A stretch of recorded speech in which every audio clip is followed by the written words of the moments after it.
The Ukrainian War Phase 2, are we slowly inching toward World War III? Is the US prepared? Commentary.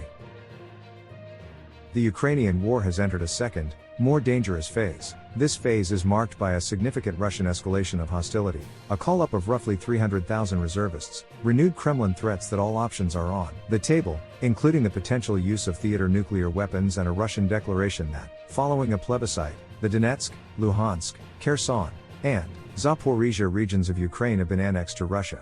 The Kremlin has subsequently announced that further Ukrainian advances in these territories would constitute an attack on Russian territory. Even more troubling is the appointment of Russian General Sergei Surovikin as the overall commander of Russian military forces in Ukraine. Surovikin has a reputation for ruthless brutality. He directed what geopolitical strategist and author Peter Zeihan called the siege-starve-surrender policy that destroyed Aleppo in the Syrian Civil War. For Zeihan, Russian cruelty in the Ukraine war to this point has had the feel of standard operating procedure, rather than any conscious state effort to inflict human suffering. That now appears to be changing. Surovikin's elevation to theater commander means Putin has decided war crimes are no longer to be casual, but deliberate, no longer incidental, but celebrated. As the Ukrainian war shifts to a more brutal, Chechen war-like phase, the likelihood of an exit ramp that could bring the fighting to an end continues to recede, and the probability of continued escalation, a potential spillover into NATO territory, and unintended consequences continues to increase. On October 8, a truck bomb exploded on the Kerch Strait Bridge. The 12-mile structure connects Crimea with Russia and is a vital supply line for Russian military forces in southern Ukraine. The truck bomb ignited several railcars full of fuel and damaged portions of the bridge. As of October 10, the bridge appears to be functioning but at a reduced capacity.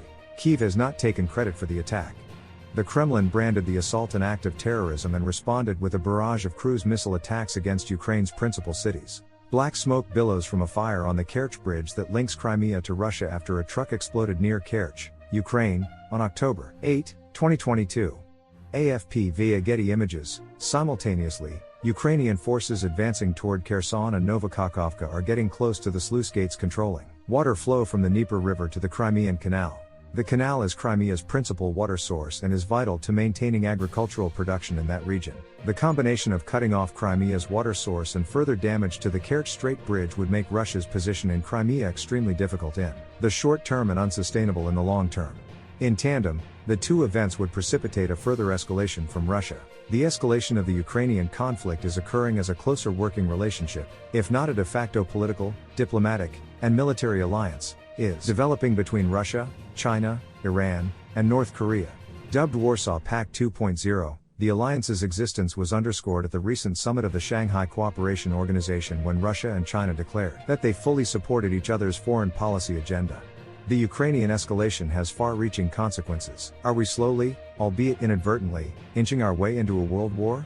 The historical parallels. Historians have long debated which events marked the beginning of World War II. Was it the Japanese seizure of Manchuria, Italy's invasion of Ethiopia, Adolf Hitler's annexation of Austria, or his seizure of the Sudetenland and the eventual absorption of all of Czechoslovakia?